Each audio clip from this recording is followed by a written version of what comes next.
Iran bersiap menggelar latihan militer Angkatan Laut bersama Rusia dan China di kawasan Samudra Hindia Utara pada pertengahan Februari mendatang.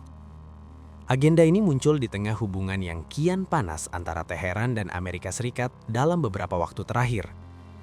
Media Iran melaporkan, latihan tersebut merupakan kelanjutan dari kerjasama militer trilateral yang dikemas dalam agenda bertajuk Sabuk Keamanan Maritim.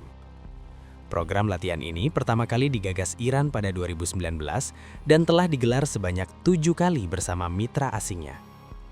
Pada edisi ke-8 ini, Iran akan menurunkan armada laut reguler serta kekuatan Angkatan Laut Korps Garda Revolusi Islam IRGC. Sementara itu, China dan Rusia juga dijadwalkan mengerahkan unit militernya untuk bergabung dalam latihan tersebut. Rencana latihan ini beriringan dengan meningkatnya ketegangan Washington-Teheran, terutama setelah Presiden AS Donald Trump menyatakan bahwa armada besar Amerika sedang bergerak menuju wilayah Iran. Meski melontarkan tekanan, Trump tetap menyampaikan ajakan agar Iran kembali membuka jalur diplomasi. Pemerintah Iran menanggapi pernyataan tersebut dengan peringatan keras.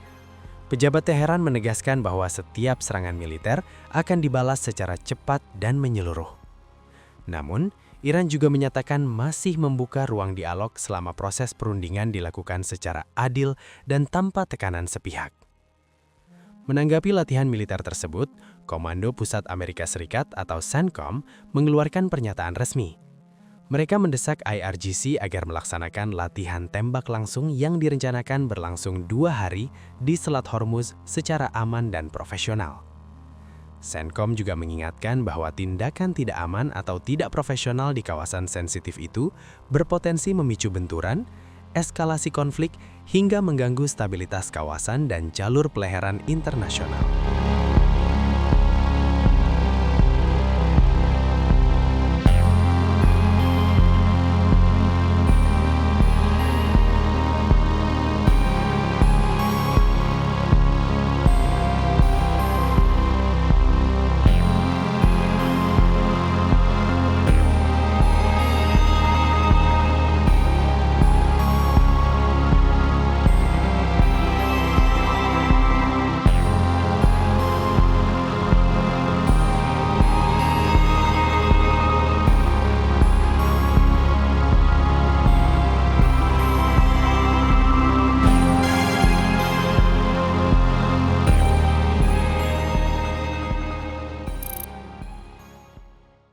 Download Tribun X sekarang, menghadirkan lokal menjadi Indonesia.